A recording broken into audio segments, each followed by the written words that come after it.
Okay. It's our understanding that we're expecting a long series of votes again at 5 o'clock, and it is not likely that we will be done with this bill by 5. We're going to take up amendments now until those votes occur, and when we adjourn today, I would like to notice, folks, that we will reconvene the full committee to finish the bill and some language that we're working on a bipartisan amendment at 2:30 tomorrow here. As I know that we have a number of subcommittees that meet in the morning, so we'll come back at 2:30 when we conclude action, when we finish with the amendments that we're still going to take up. So at this point, who would like to offer an amendment? Gentlelady from Wisconsin is recognized. Thank you. I have an amendment at the desk, and let me pull up Baldwin 03. And the clerk will report the title of the amendment. Amendment to the substitute to H.R. 2273 offered by Ms. Baldwin of Wisconsin. An amendment will be considered as read, the amendment distributed, and the gentlelady is recognized for 5 minutes in support of her amendment.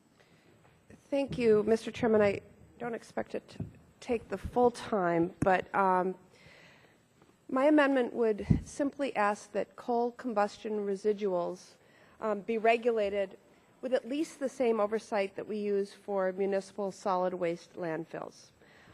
Yesterday, during opening statements, our Chairman Emeritus, Mr. Barton, stated that coal ash should not be treated differently from municipal solid waste. And I agree with that statement to the degree that this amendment is intended to achieve that goal.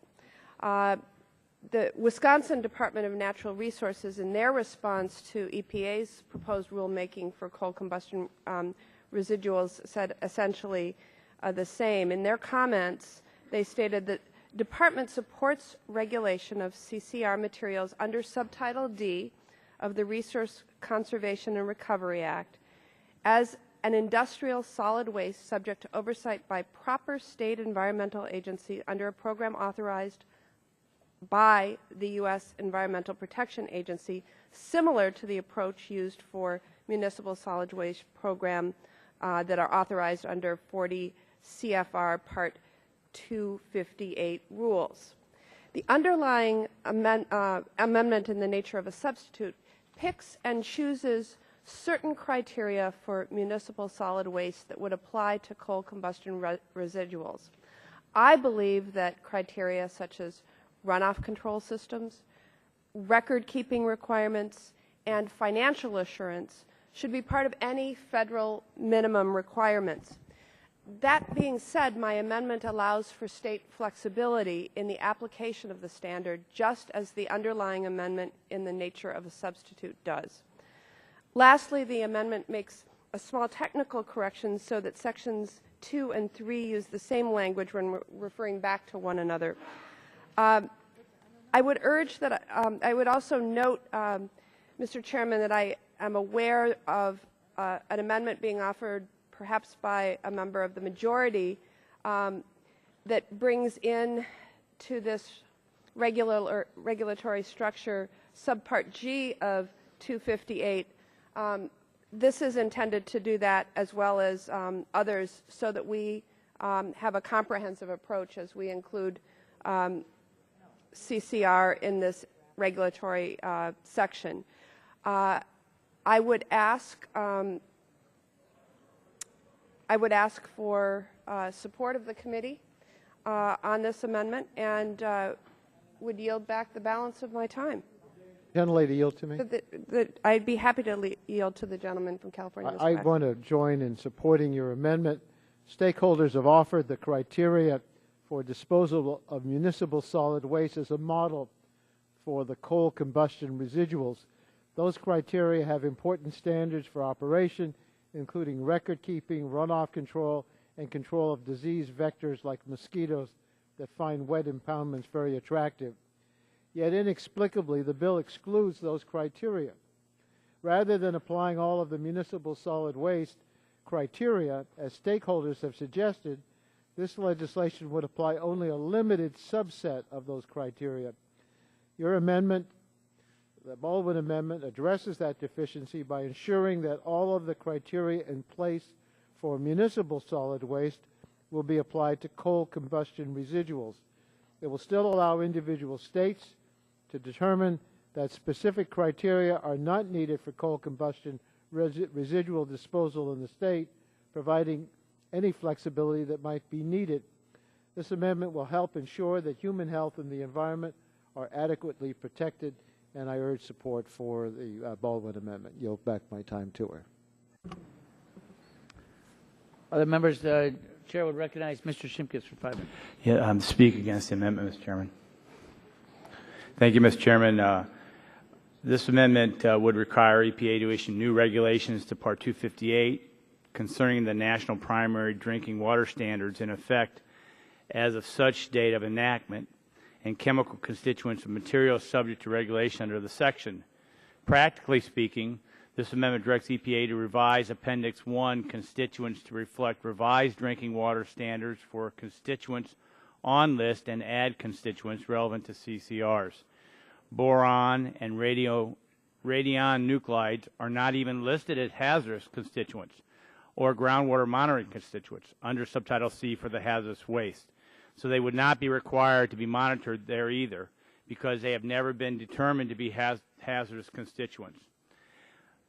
Appendix 8 of Appendix 9 and Appendix 9 lists are the authoritative list for hazardous constituents in Subtitle C, just as Appendix 1 and Appendix 2 are in Subtitle D.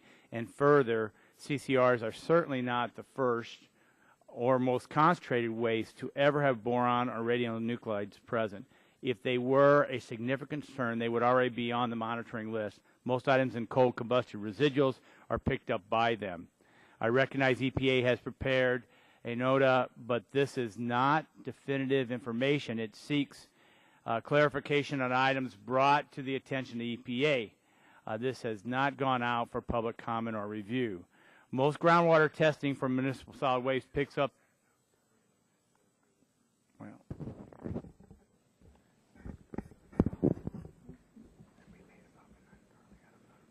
I'm going to hold for a second, Mr. Chairman.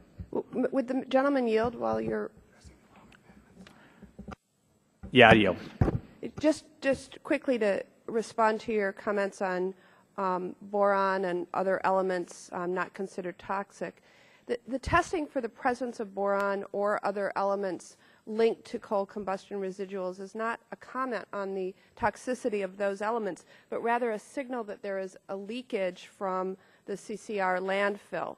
The presence of boron or sulfate or arsenic and others is simply an indication of groundwater impacts, and they should be monitored. I would yield back to the if the lady, I'm glad she yielded back. I think she and I might be both talking about a different amendment than the one that was circulated. So can we get confirmation from the desk? So if she was confused and I was confused, we better make sure. We sent around 003, right? Yeah. .03 is what's on the desk.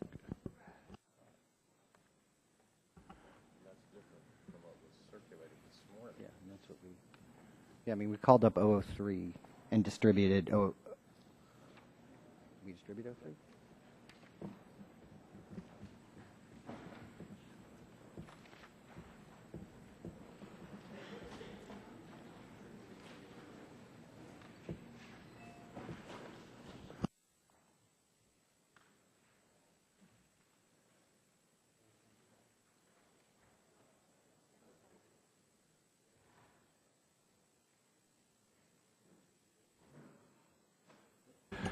It's my time. It looks like we have two versions of .03, and we're trying to get Mr. that Chairman, clarified. could I explain I don't know, let me just explain quickly why there are two versions, and I can direct you to the only difference between the two versions is striking the words "as appropriate." I understood that there was going to be a majority amendment striking the phrase "as appropriate" from all the sections in the underlying bill, and I didn't know whether my amendment would be offered before or after that amendment, and so I wanted it to conform. And so you actually have it in two different forms, one assuming that amendment passes and the other that it does not. I hope that explains with clarity why you have two different versions.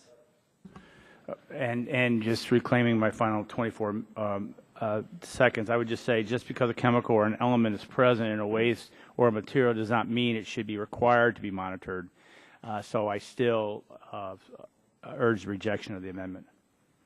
Yield back my time. Are there other members wishing to speak on the amendment? Seeing none, the vote occurs on the amendment offered by the gentleman from Wisconsin. All those in favor say aye. Aye. All those opposed say no. No.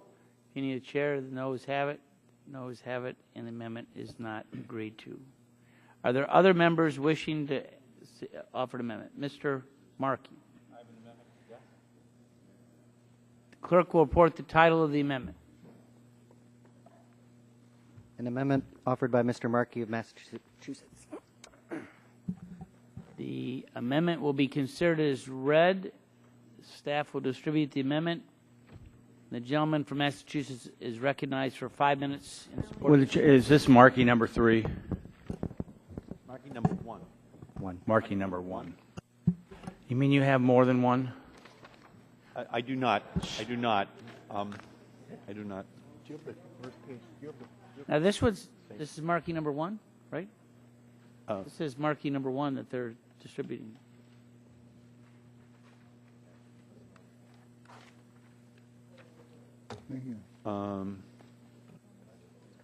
That is correct. Yeah.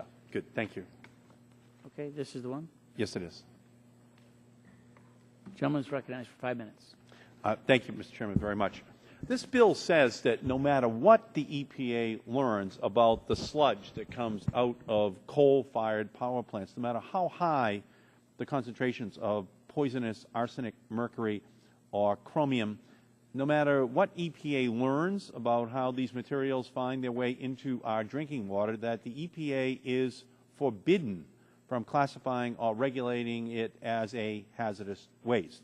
It is a green light pass for utility companies to dispose of their waste without regard to public health or the environment. Now, it turns out that the Republican majority is not alone in this conclusion. Mercury, a major component of coal ash, was a common cure-all for many 19th century ailments. If you had a toothache, you can just rub a little mercury on it. That's 19th century medicine.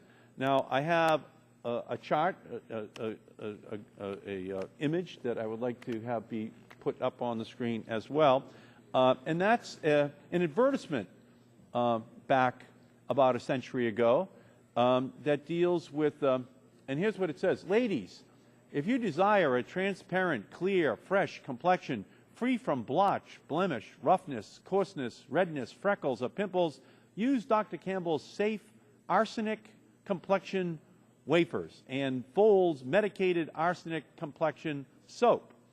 So these medications at the time were basically held out to be something that would help people. It turns out you never have to worry about aging if you rub arsenic on your face every day. Of course, the ads did not mention that using this product could also lead to premature death, so that one could actually avoid the aging process altogether. Now, last year in a hearing in this committee, a Republican witness, Dr. Donald McGraw, even said that he would be happy to sprinkle arsenic-laced coal ash on his cereal. So perhaps next week we could, in the subcommittee, make a new space on the food pyramid for coal ash, being guaranteed that it is absolutely not harmful to people. Maybe we could put that, maybe we could use the containment pond next to the pyramid. The Republican bill takes us back in time to the era of magic tonics and medical quackery passed off as legitimate medicine. So the problem with continuing to push the 19th century technology like traditional coal is that unfortunately there is a commitment that has to be made to 19th century attitudes about health and the environment. So instead of allowing the coal industry and Republicans to transport our country's environmental and public health standards back to that era long ago, we should hold these industries to greater expectations. The bill denies the public a role in permitting decisions that intimately affect local communities in the 42 states in which coal ash disposal occurs. It denies communities a voice in decisions about waste sites that may be hundreds of acres in size, receive millions of tons of waste. And as a result, in absent public participation, we could easily see a disproportionate number of waste facilities being sited in low-income communities or communities of color.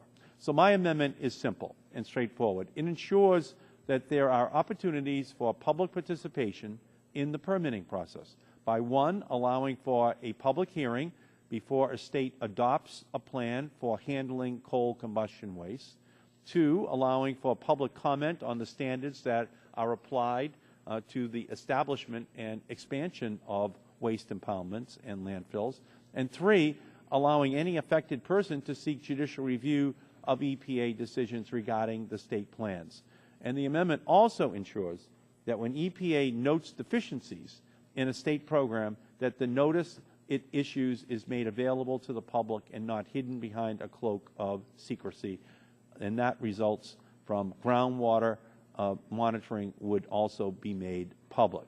Public participation is the essential cornerstone here to ensure that the public understands what is going on. The Clean Water Act, the Safe Drinking Water Act, the Clean Air Act, the Resource Conservation and Recovery Act. The communities have a right to know. That's what my amendment propounds to accomplish.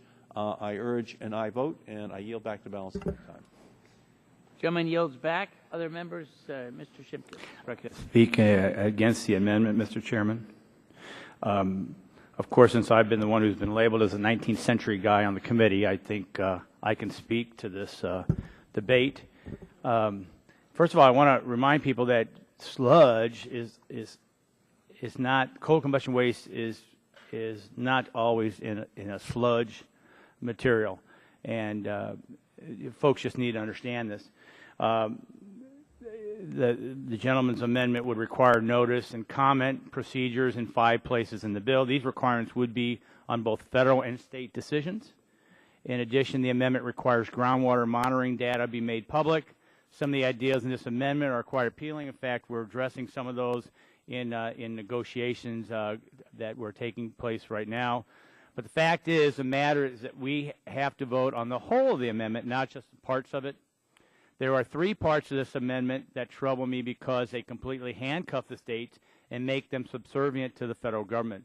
This amendment not only places a test on whether a certain application, a state CCR program, is appropriate, it makes the EPA decision on a state CCR into a federal regulatory action of its own. This could trigger use of the precious federal and state resources. This amendment makes a notification of state deficiency available to the public before the state has seen it or had a chance to respond or remedy it.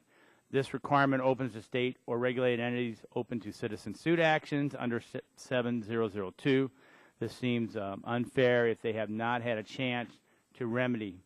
On top of that, this amendment requires new regulations that might infringe on existing and effective state programs. Finally, the amendment opens all actions by EPA, and since notice and comment would be by federal requirements, it is arguable that states would now be open to judicial review of their actions under Section 7006. And in my remaining time, what we haven't talked about is who's in support of this bill.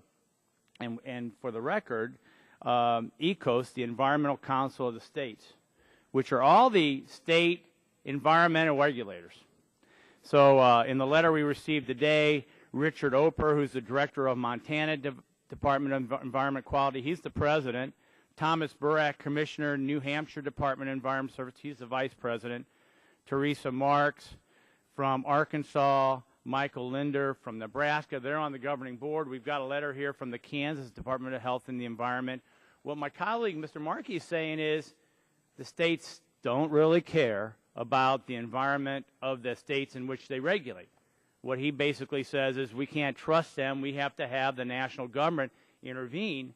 And that's the beauty of this piece of legislation, is that using coal combustion residues under the solid waste debate, which the EPA, I don't think my colleague was there when we had this debate earlier, even in the Federal Registry on June 21st, 2010, the EPA said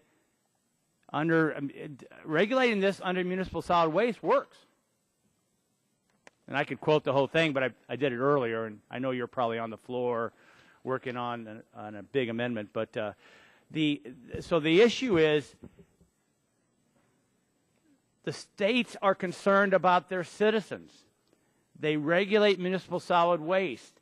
They have to comply with their own legislators, and I would argue who are closest to the people than we are. I mean, I represent parts of 30 counties. A state rep could represent one county.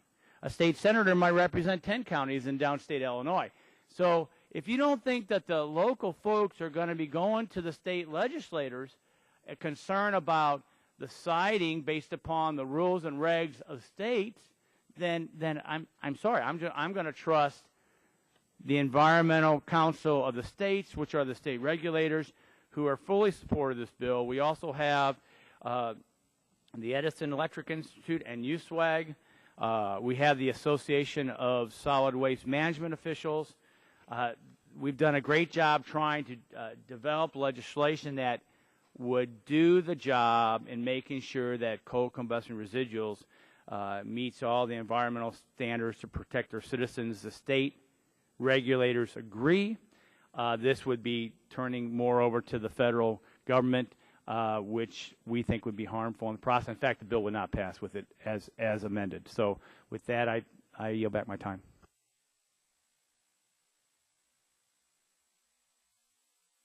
Gentlelady from Florida. Thank you very much, Mr. Chairman. And I want to thank Mr. Markey for offering this amendment. I support the Markey amendment. It would increase transparency and accountability in the regulation of coal combustion residuals. It would provide important opportunities for notice and comment at the state and federal level in the setup and implementation of these permit programs.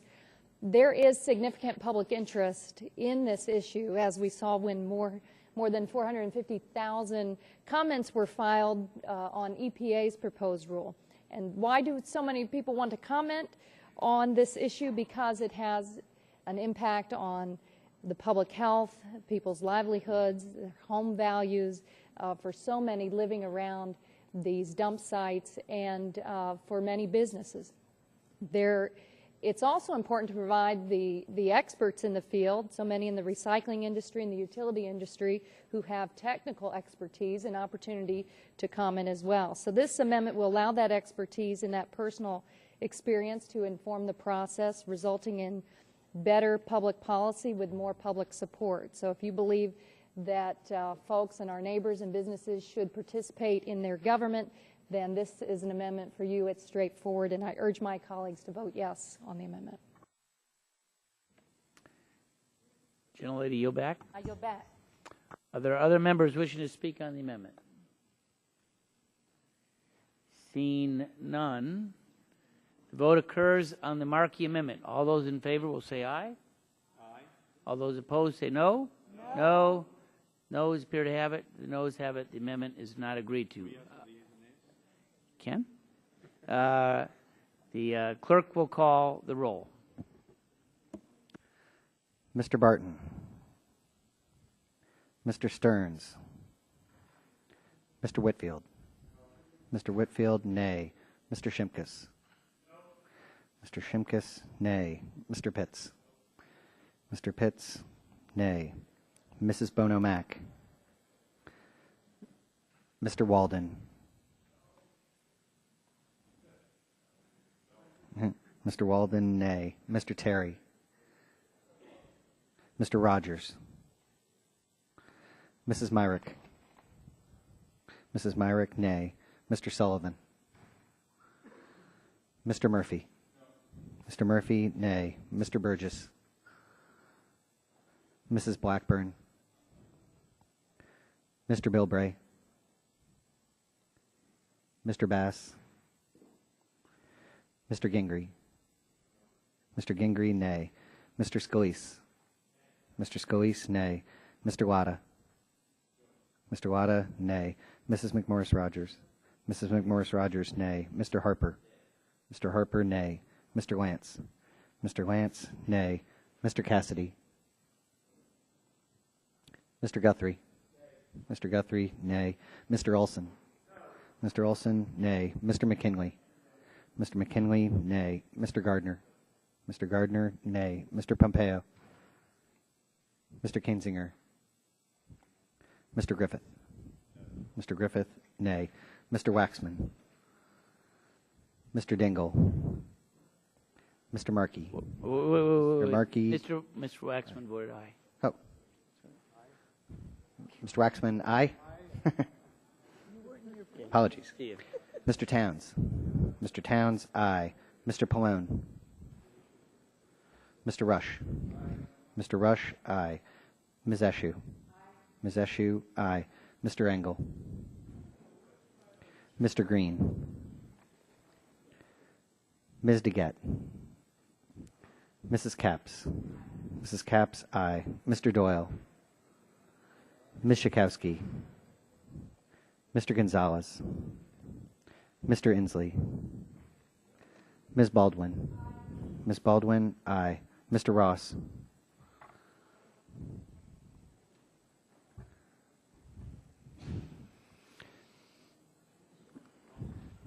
Yep. Mr. Ross, nay. Mr. Matheson. Mr. Butterfield. Mr. Butterfield, aye. Mr. Barrow.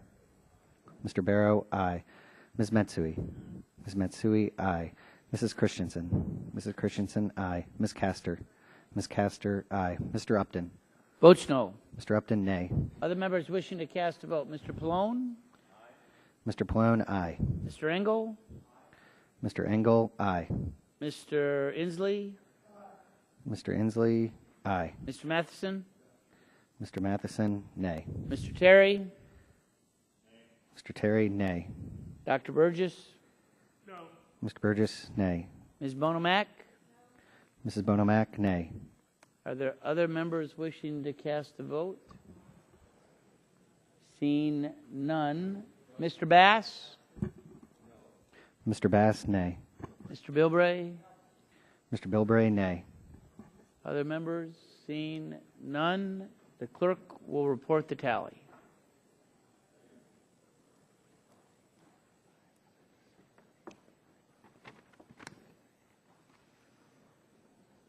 Yeah, it's done. There we got them off. Still getting over it, but I haven't seen people for a while.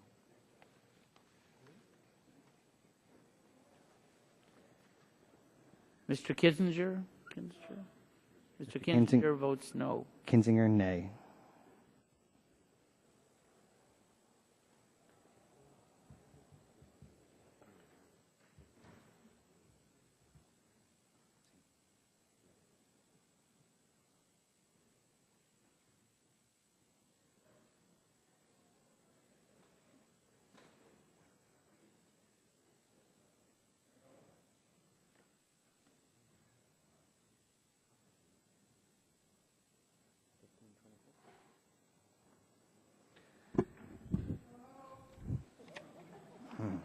Ms.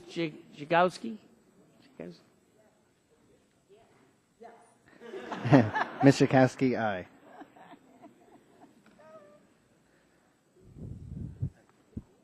Mr. Chairman, Yes. on that, 16 ayes, 26 nays. 16 ayes, 26 nays. The amendment is not agreed to.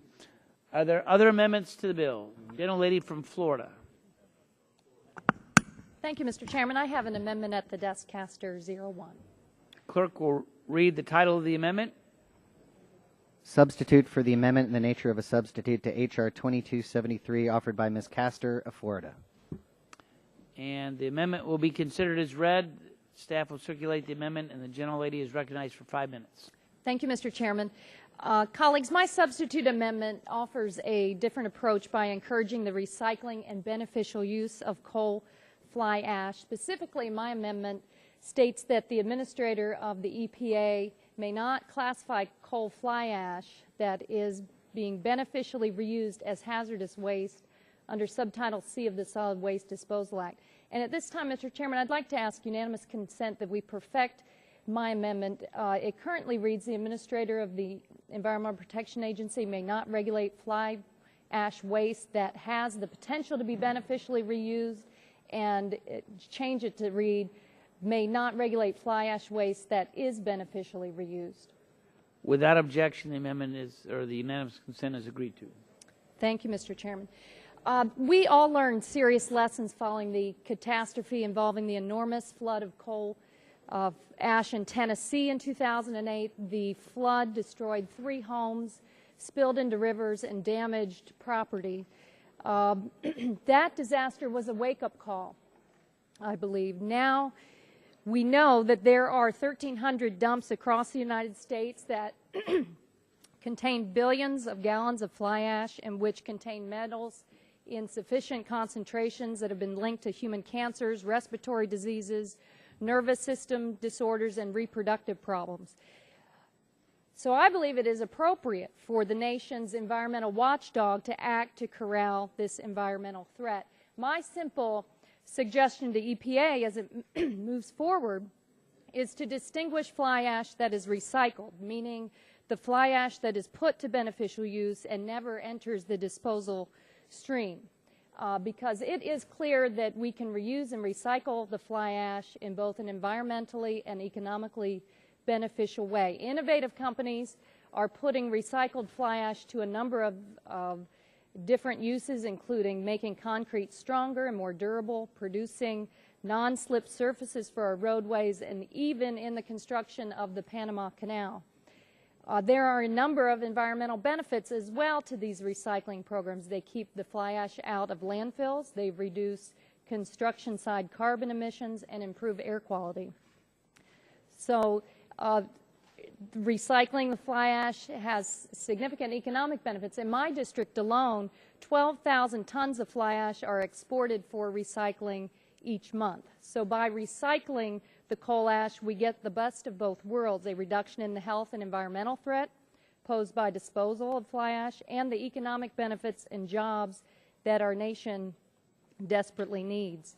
So by ensuring that recycled fly ash is not classified as a hazardous material under Subtitle C of the Solid Waste Disposal Act, we can encourage our industries to do all that they can to protect the environment and create jobs. We need to learn from the lessons of the past spills that poured billions of gallons, a billion gallons of coal ash sludge into surrounding communities, destroying houses, wildlife, and putting the public health at severe risk. This is one way to reduce the risk of an environmental and health catastrophe of that magnitude from ever occurring again. So my substitute instead would spur fly ash recycling, but allow consistent national oversight, basic standards, and protection of communities where they want to store the coal waste in large, dangerous ash ponds like the ones that led to the catastrophe in Tennessee in 2000. So I urge my colleagues to adopt my amendment, and am I anticipating? Will the lady yield? Yes, I yield to the gentleman from West Virginia. You made reference, and I do appreciate your support of not having it treated as under subsection C, but you made reference back to the problem they had, serious problem they had in Tennessee. Do you have a copy of a report that says that material was toxic? There were a number. Because there is none. You know that. There were a number of reports. Just if you could give me one, because the EPA, no one has a report. That is part of this urban myth that's out here about this issue. What killed the marine life below was turbidity and the inability for oxygenation in that water below. This is an engineering issue that most of you don't deal with. But it was an easy out for you all to say that this was toxic. They've studied it. There is not one case of toxicity in that fly ash that occurred in Kingston, but it was a very unfortunate dam collapse, that structural failure, and that opened the door for someone. But it had nothing to do with the chemical composition. And for you and others to continue to say about the health and safety that I've heard all day, I'm really running out of a little patience with it. Well, I'll thank you very much for the gentleman's- ladies' time is expired. If I could respond quickly, the CEO of the TVA admitted that on a number of occasions they took an inexpensive path when, if there had been appropriate standards, basic safety standards, that catastrophe never would have happened. So I think we want to empower our national regulators to have the authority to ensure that the public health is protected and our communities are protected. Mr. Chairman? No. Has expired. Who seeks time? The gentleman from Illinois. Speak against the amendment, Mr. Chairman. 5 minutes. Thank you, Mr. Chairman. Again, the Kingston failure was a government utility. I just put that on the table. Federal government utility. Thank you very much. And a couple concerns. One is that in some utilities, 60% gets recycled, 40% does not. This would then, how does it then classify that's the 40% that's not, that goes into municipal solid waste? That's this whole debate. Now, my colleague from Wisconsin, Tammy Baldwin, has been working very diligently on this bill because she's got a company that actually is, in essence, mining what's been stored underground and using it now in recyclable aspects. And that's why she's incentivizing this. This amendment omits other wastes that are tied to the Bevel language in Section 3001 and arbitrarily singles out fly ash for protection. This amendment provides beneficial reusers even less protection from federal hazardous waste regulation than EPA's own Subtitle C, and flies in the face of the determinations by Carol Browner when she led the EPA. The whole reason we're here with this bill is because simply prohibiting action under C is not enough.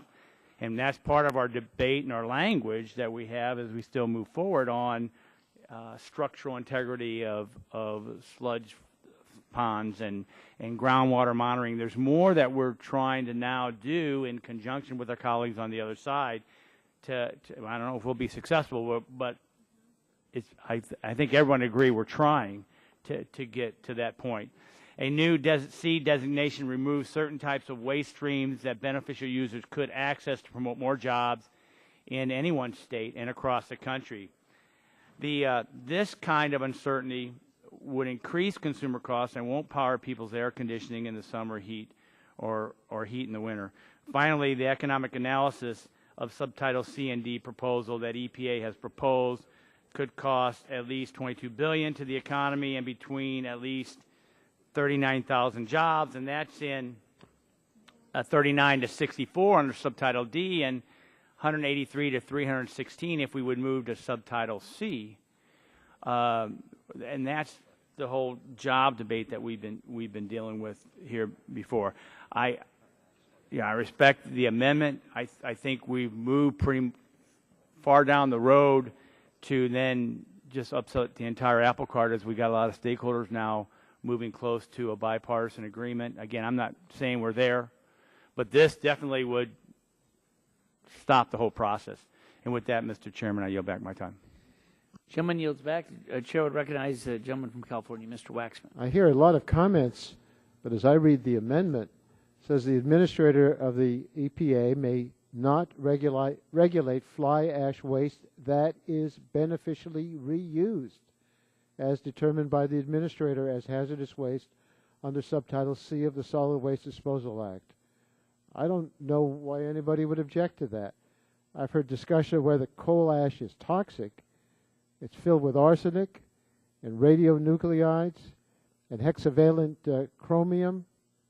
I don't know why anybody's disputing whether it's toxic or not. It is toxic, but that had nothing to do with this amendment. I'd like to ask the gentlelady from Florida about her amendment. Seems to me the argument I hear over and over again is we want this waste, if it can be beneficially reused, to be reused, not just to be disposed of. What was she thinking about in this amendment? Is there a concern that it would be regulated, even though it can be reused? That's the overriding concern, that there are a lot of the residuals, before they ever reach the disposal stream, are reused. So this is a simple message to the EPA as they go forward on their proposed rulemaking to encourage the recycling of fly ash, coal fly ash, that has significant environmental benefits and very significant economic benefits. Would the ranking member yield? Yes, certainly. I think that the major problem with it is strike all after the enacting clause and insert the following. So what she's doing is, this is the bill. Now, So in other words, you think this is a substitute because it strikes all after the... well, it is. This amendment, the Castro amendment is... Well, again, I'm not a legislative guru, but I'm thinking when it says strike all after the enacting clause and insert the following, and it says substitute for the amendment in the nature of a substitute. So it would be a substitute, and the provision is not offensive to you, but the idea that that would be a substitute is what is troubling. Yeah, I think, I mean, in consultations with the chairman of the committee, that if this wouldn't strike the whole bill, this is what we're trying to do.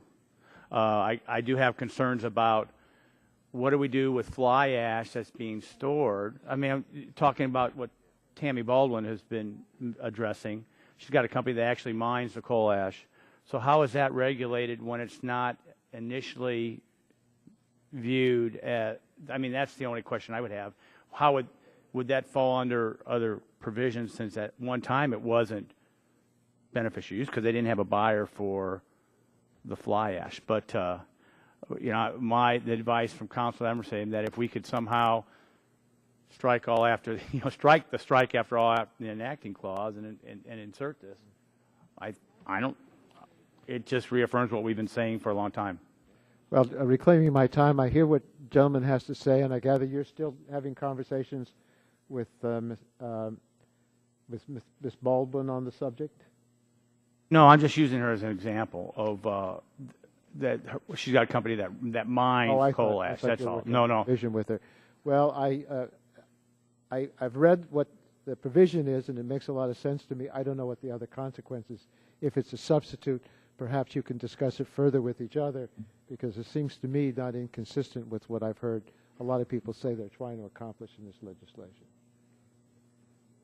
Yield back my time. Or yield to anybody who wants it. Yield it back. Chairman yields back. Are there other members wishing to speak on the amendment? Mr. Bilbray is Yeah, recognized. Mr. Chairman, first of all, I'd just like to remind my colleague from California, when he talks about the poisons in fly ash, that remember our Safe Drinking Water Act and the report, the drinking water of Washington, D.C. has detectable amounts of almost every one of those components. So, and I don't think we would say this is poison, even though it may have those elements in it. My question to the lady from Florida, is there a reason why your amendment was modified to strike the words "has the potential to be"? The simple answer is yes. It was viewed as too broad, as potential to be could allow coal residuals that do not ever, in fact, enter recycling to come under that exemption. And I agreed with them. That's probably not appropriate. Okay, but there's the flip side of it now too. This doesn't qualify if it is in the process of being. It is the stated terminology is that it is beneficially reused. So in other words, if I was collecting, let's go back to the episode I had was environmental health in San Diego. I had a guy collecting the sandblasting sand, but because there were trace elements in it, it was illegal for him to pick it up and transport it without all the permitting as a hazardous waste disposal. He had to cite where it was going to be disposed. So because he did not know where it was going to go, the road that it was going to be paved had to be designated as a legal disposal site. So I think the problem is you've just gone too far the other side of going away from a reasonable expectation that it's going to be reused as a commodity for construction or whatever, for recycling. So I think what's happened with your amendment, you've just gone from going too far one way to going too far the other way. And I know your intention. I appreciate your intention. And I think this is where the wordsmithers didn't do you a service by cutting it back so far. And I yield back. Are there other members wishing to speak on the amendment? Seeing none, the vote is on the amendment. Those in favor of the amendment will say aye. Those opposed say no. No. Opinion of the chair, the noes have it. The noes have it. The amendment is not agreed to. Are there other members wishing to offer an amendment? Mr. Chairman, I have an amendment at the desk. Gentleman from Illinois, Mr. Rush. It's amendment number 6. Amendment to the substitute to H.R. 2273 offered by Mr. Rush of Illinois. The amendment will be considered as read. Staff will distribute the amendment, and the gentleman is recognized for 5 minutes in support of his amendment. I want to thank you, Mr. Chairman. Mr. Chairman, my amendment provides federal enforcement authority so that if the EPA administrator determines that a structure is in violation of a state coal combustion residuals permit program and the state has not taken appropriate action to enforce such permit program with respect to such structure, the administrator may inspect such structure and enforce the requirements of such permit program. As written, the current bill would put EPA in the position of either having to withdraw an entire state program or else do absolutely nothing if a company has been found to be in violation of the open dumping laws that were enacted some 30 years ago. Currently, many coal ash sites that violate this law still continue to receive waste because states have not enforced these standards. Mr. Chairman, due to a case in my own district in the city of Crestwood, Illinois, where contaminated drinking water was piped into the homes of my constituents for over a period of 20 years between 1986 to 2007 without intervention from either state or federal EPA agencies. I am very sensitive and very concerned about this issue. I understand that many of my Republican colleagues do not believe that the federal government should play any role in setting standards or enforcing any type of regulation, except when it comes to individual marriage or women's reproductive rights. However, many of my constituents believe that there is no greater role for Congress to play than to protect their lives and livelihoods by ensuring that all American citizens have access to clean air and water. Mr. Chairman, I believe that it is a false choice to try and frame these tremendously important policy decisions under the paradigm of either clean air or water or jobs or employment. As leaders, it is our job and our responsibility to find the right balance when crafting legislation so that our constituents are not faced with these types of lose-lose decisions. And I believe that my amendment will go a long way in trying to make this legislation more balanced so that at the very least we allow the federal government to serve as the last backstop for the American people against companies that would seek to skirt the law without regard for families and the communities that they harm. Mr. Chairman, many of my constituents do not have the money, do not have the influence that industry have, but they still expect their congressional representatives, this Congress, to protect their interests. In fact, I would like to end with a quote from a letter dated July 11th that my office received from a number of American families who live by coal ash dumps all across this country and who wrote to this committee to consider their voices as we vote on this bill today. And I quote, "Do our lives matter to you? Is protecting coal ash recycling more important than our health or the quality of our drinking water?" The letter goes on further to say, as you consider this legislation, please don't forget about us. We are not against the coal industry. We simply want the laws that are supposed to protect people to be enforced. Mr. Chairman, my amendment will allow the federal government to do precisely that. And so I urge all of my colleagues to support this amendment. And with that, I yield back the balance of my time. Gentleman yields back. Mr. Shimkus, recognized for Yes. Thank you, Mr. Chairman, to speak against the amendment. The amendment is just another no confidence vote in the state. The amendment allows EPA to enforce and inspect against structures in a state who is operating their own program if the EPA does not believe the state is taking appropriate action.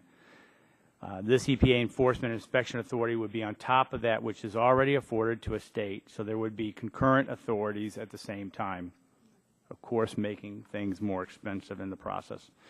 Under the amendment in the nature of substitute, states have inspection and enforcement authority over their own programs, but EPA can enforce in a state if an imminent hazard is occurring. This amendment would remove that distinction. In addition, under the amendment in the nature of substitute, the EPA has inspection and enforcement authority in a state in which EPA is operating the program, and citizen suit provisions under Section 7002 allow any person to sue anyone for noncompliance with the Act. This does not mean citizens can sue. It means anyone, including EPA or the Department of Justice, to sue for enforcement if the Act is being violated. This amendment is a bigger government solution looking for a problem. And then I would just refer back to the July 11th letter 2011 from the Environmental Council of the States. Dear Chairman Upton and Shimkus, the Environmental Council of the States is writing in support of the approach of the Coal Residual Reuse and Management Act as circulated Friday, July 8th. Also referred to as the Shimkus Amendment in nature of a substitute to H.R. 2273. The bill's approach confirms to our policy resolution on this matter and ensures that states will regulate coal combustion residuals under federal standards with maximum of flexibility, preservation of the rights of states to be more stringent, and in a manner which will assure the quickest implementation to protect human health and the environment. ECOS members are the leaders of the state's environmental agencies. I understand my colleague from Chicago, if he's a history of regulators not doing their jobs, but in this case, the states in totality support this piece of legislation, and to create a duplicate system would actually cause the bill to fail, and that's really the main intent of the amendment, is for the bill to fail. Yeah, I'd be happy to yield. Yeah, I thank the gentleman, but I don't think the gentleman fully understands what my amendment is attempting to do. And I really I'm kind of offended as a representative of those individuals from Crestwood, Illinois. First of all, Crestwood is not Chicago. Crestwood is a suburban area in Chicago. And Crestwood, in spite of the citizens of Crestwood, in spite of reassurances by the state EPA, in spite of the being lied to by the local government, these citizens were drinking contaminated water for over 20 years. And as a result of this, the incidence of cancer is greater in that community. We're trying to figure trying to determine the causal effect, but nobody can deny that the incidence of cancer has increased in this village of Crestwood. And lastly, I might add that there is a problem. The administration there, the mayor and his administration, they're under a criminal investigation as we speak. So this is not a solution looking for a problem. Yeah. This is a problem. The state of reclaiming my time because I don't.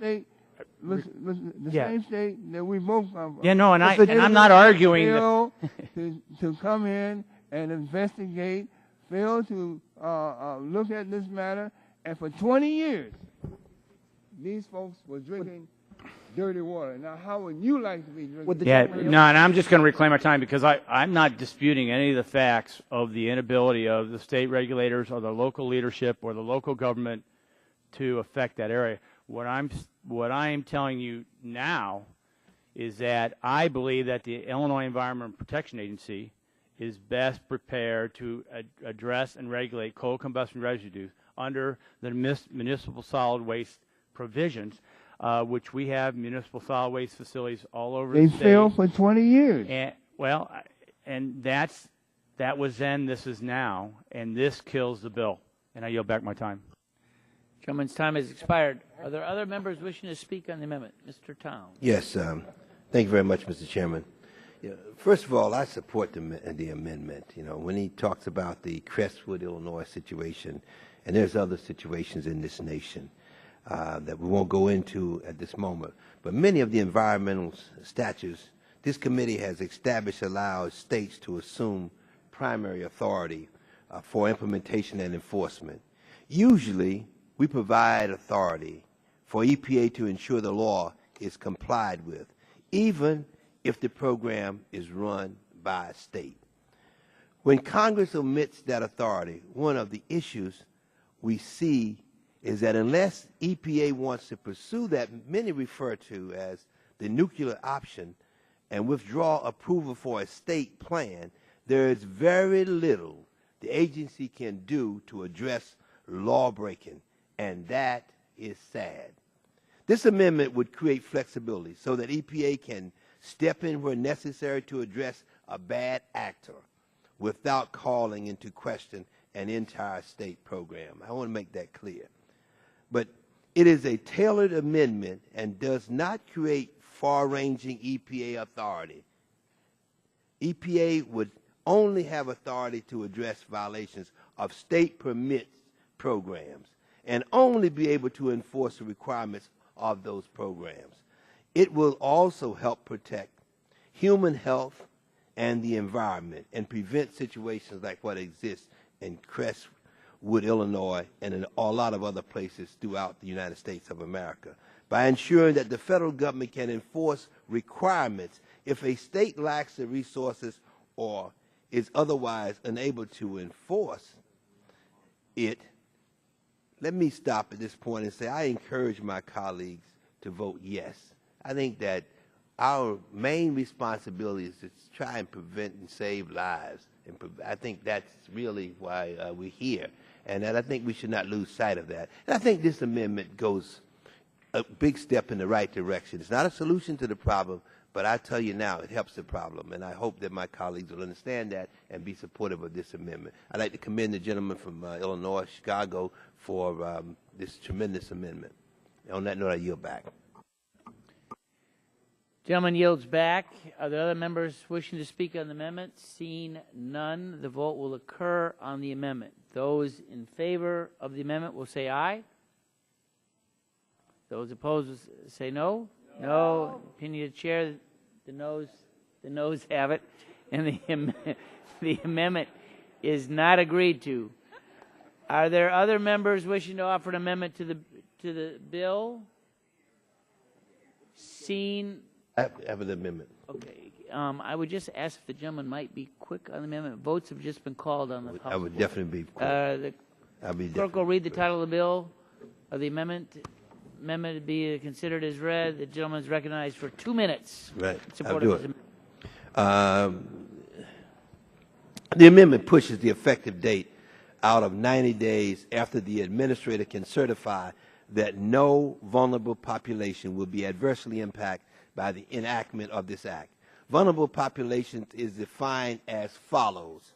The term vulnerable population means a population that is subject to a disproportionate exposure to or potential for disproportionate adverse effects from exposure to coal, combustion, residuals, including infants, children, adolescents, pregnant women, including effects of fetal development, the elderly, individuals with pre-existing medical conditions, workers, and members of any other appropriate population identified by the administrator based on consideration of socioeconomic status, racial or ethnic background, culturally influenced dietary or other practices or factors. I think that's enough to convince the members to vote for this amendment. I'm not sure that it was enough, but is there any, gentleman yields back, are there any members, Mr. Shimkus? Yeah, just briefly in opposition to the amendment. The amendment does not allow a replacement regime of some nature to apply if EPA makes a determination of the adverse impact, leaving the people of the amendment is trying to protect even more vulnerable. And I'll just quote back. I think one of the reasons why ECO supported this, it's in the last line of the second paragraph. It says, and in a manner that will assure the quickest implementation to protect human health and the environment. So what the state regulators are saying, by giving us the authority, by giving us the rules of the road, we can make sure that our public will be safer in the quickest amount of time. And so this delays and obfuscates the whole purpose of the bill, and I'd ask for a defeat of the amendment. I yield back my time. Gentleman yields back. Other members wishing to speak on the amendment? Seeing none, the vote occurs on the town's amendment. Those in favor say aye. Those opposed say no. No. Of the chair, the noes have it. The amendment is not agreed to. I would note that we have a series of amendments on the House floor. It appears as though we have one amendment remaining, which is still being drafted and will be offered tomorrow. And so, but I did make an announcement that we would come back at 2:30 tomorrow, but I forgot that we have 4 panels before Chairman Pitts' subcommittee on IPAB. So we will come back at 3:30 tomorrow to conclude what should be the last amendment and then final passage of the bill in full committee. So at that point, I will ask that we adjourn until 3:30 tomorrow.